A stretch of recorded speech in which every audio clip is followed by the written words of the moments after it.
इस वीडियो में हम आपको सामाजिक विज्ञान के कुछ ऐसे क्वेश्चन को बताने वाले हैं, यानी कि 10th के परीक्षा में सामाजिक विज्ञान में यही 10 ऐसे क्वेश्चन हैं जो बार बार परीक्षा में पूछा जाता है, बार बार बोर्ड में मत डालता है।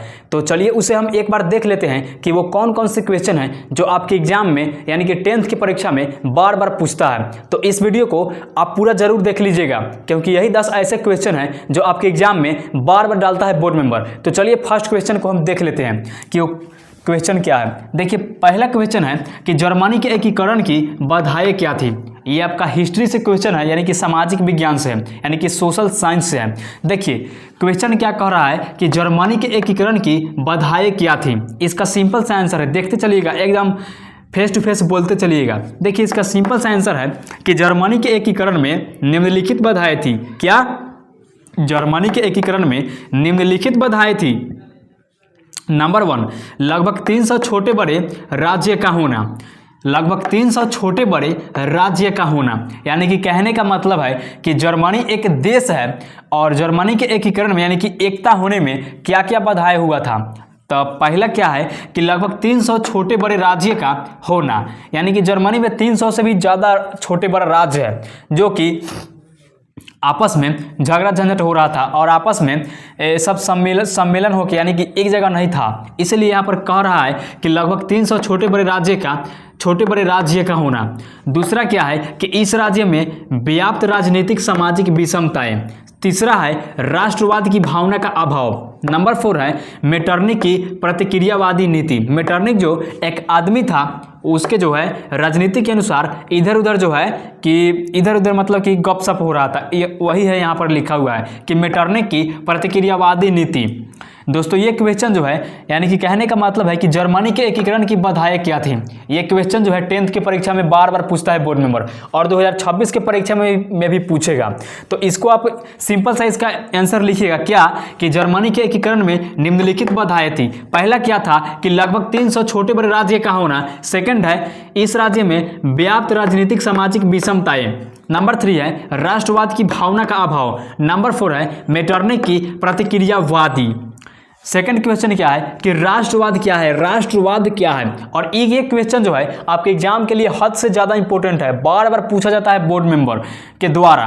तो देखिए इसका आंसर क्या है कि राष्ट्रवाद किसी विशेष भौगोलिक, सांस्कृतिक या सामाजिक परिवेश में रहने वाले लोगों के बीच व्याप्त एक भावना है जो उनमें परस्पर प्रेम और एकता को स्थापित करती है।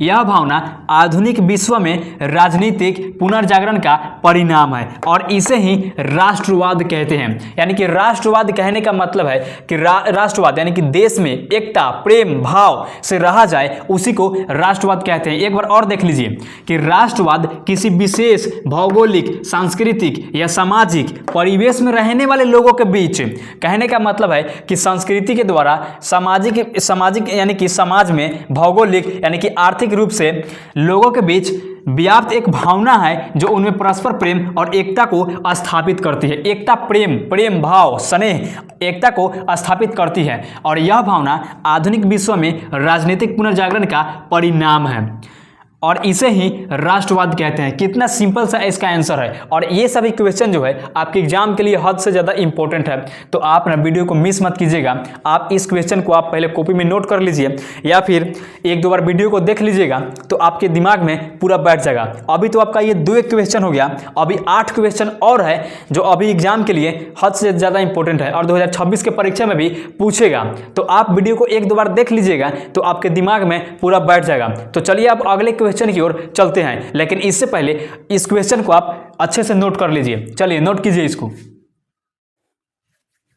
तो अब चलते हैं अगले सब्जेक्टिव क्वेश्चन की ओर जो आपके एग्जाम के लिए यानी कि 10th के परीक्षा के लिए सबसे ज़्यादा इंपॉर्टेंट है, महत्वपूर्ण है। तो चलिए हम देखते हैं तीसरा नंबर क्वेश्चन। देखिए थर्ड नंबर क्वेश्चन क्या है कि मेटरनिख युग क्या है। मेटरनिख युग क्या है। और दोस्तों ये क्वेश्चन जो है आपके एग्जाम के लिए हद से ज़्यादा इंपॉर्टेंट है, तो आपको करना कुछ नहीं है, बस वीडियो को एक बार शुरू से लेकर लास्ट तक देख लीजिएगा, आपके दिमाग में पूरा हम बैठा देंगे। देखिए इसका सिंपल सा आंसर क्या है, एकदम ध्यान से देखिएगा, एकदम ध्यान से देखिए। इसका आंसर क्या है कि ऑस्ट्रिया के चांसलर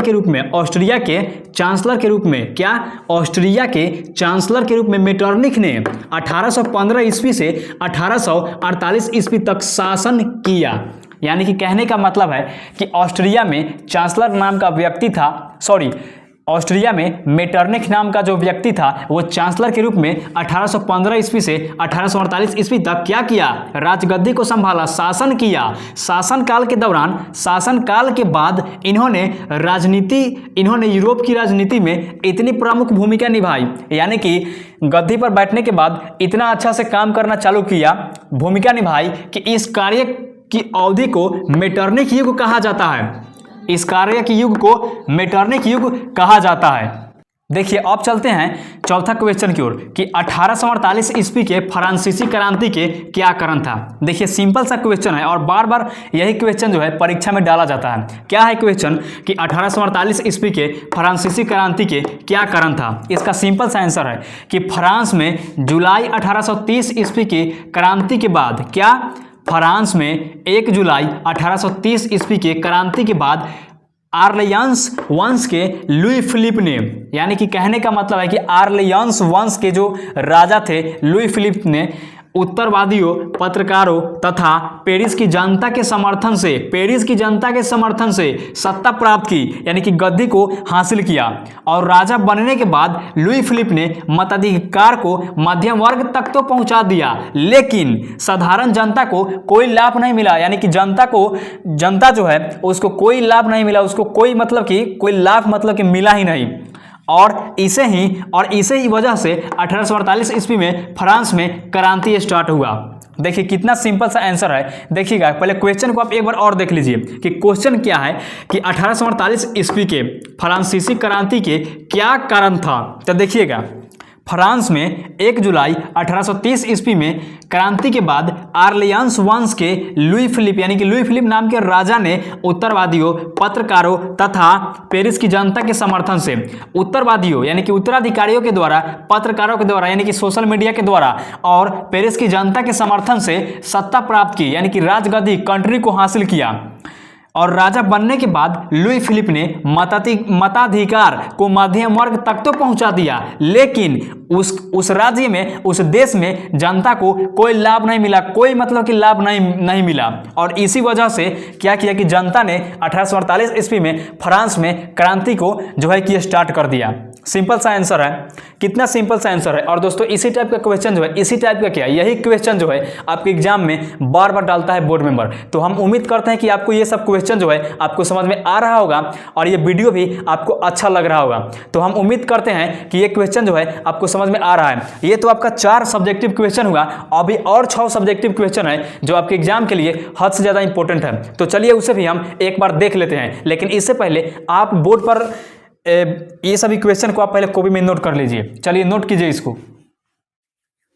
तो अब चलते हैं अगले सब्जेक्टिव क्वेश्चन की ओर और लास्ट सब्जेक्टिव क्वेश्चन की ओर, जो आपके एग्जाम में बार बार पूछा गया है, बार बार पूछा जाता है। तो चलिए हम उसे एक बार देख लेते हैं। देखिए 5वां नंबर क्वेश्चन क्या है कि पूंजीवाद क्या है। क्वेश्चन क्या है कि पूंजीवाद क्या है। इसका सिंपल सा आंसर है, देखिएगा कि पूंजीवाद ऐसी राजनीतिक आर्थिक व्यवस्था है। क्या?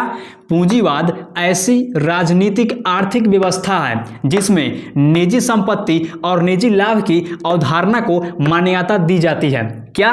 पूंजीवाद ऐसी राजनीतिक आर्थिक व्यवस्था है, यानी कि राज्य के द्वारा चलाया जाने वाला राजनीतिक आर्थिक व्यवस्था है जिसमें निजी संपत्ति और निजी लाभ की अवधारणा को मान्यता दी जाती है और यह सार्वजनिक क्षेत्र में, यानी कि सभी क्षेत्रों में विस्तार एवं गतिविधियों में सरकारी हस्तक्षेप का विरोध करती है और इसे ही पूंजीवाद कहते हैं। कितना सिंपल सा आंसर है। और ये सब जो आंसर हम आपको बता रहे हैं, ये सब हम अपने से किताब में से छांट कर और अपने से बनाकर आपको हम सिंपल सा आंसर दे रहे हैं ताकि आपको एक बार में ही याद हो जाएगा। देखिए क्वेश्चन क्या है कि पूंजीवाद क्या है। इसका सिंपल सा आंसर है कि पूंजीवाद ऐसी राजनीतिक आर्थिक व्यवस्था है जिसमें निजी संपत्ति और निजी लाभ की अवधारणा को मान्यता दी जाती है और यह सार्वजनिक क्षेत्र में विस्तार एवं गतिविधियों में सरकारी हस्तक्षेप का विरोध करती है और इसे ही पूंजीवाद कहते हैं। क्या? पूंजीवाद कहते हैं। कितना सिंपल है, कितना साधारण है, आपको एक बार में ही समझ में आ गया होगा। देखिए अगला क्वेश्चन क्या है।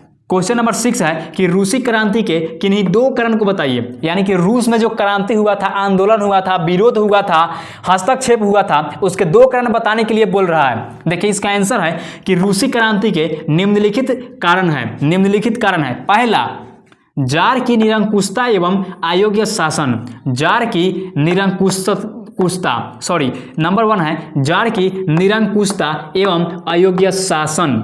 नंबर 2 है कृषक के रूप में मजदूरों की दयनीय स्थिति। यानी कि कृषक जो होता है, वो किसान जो होता है, उस समय किसान को जो है कि बहुत ज़्यादा दयनीय स्थिति था, वो कुछ नहीं उपजाऊ कर रहे थे। और वही है इसमें लिखना कि रूसी क्रांति के किन्हीं 2 कारण को बताइए। तो इसका आंसर क्या है कि रूसी क्रांति के निम्नलिखित कारण है। पहला, जार की निरंकुशता एवं अयोग्य शासन। नंबर 2 है कृषक के रूप में मजदूर की दयनीय स्थिति। ये आपका 2 नंबर में क्वेश्चन पूछेगा सब्जेक्टिव, तो आप ना इसको 2 लाइन को आप लिख दीजिएगा। और यही है आपका सब्जेक्टिव क्वेश्चन सोशल साइंस यानी कि सामाजिक विज्ञान से।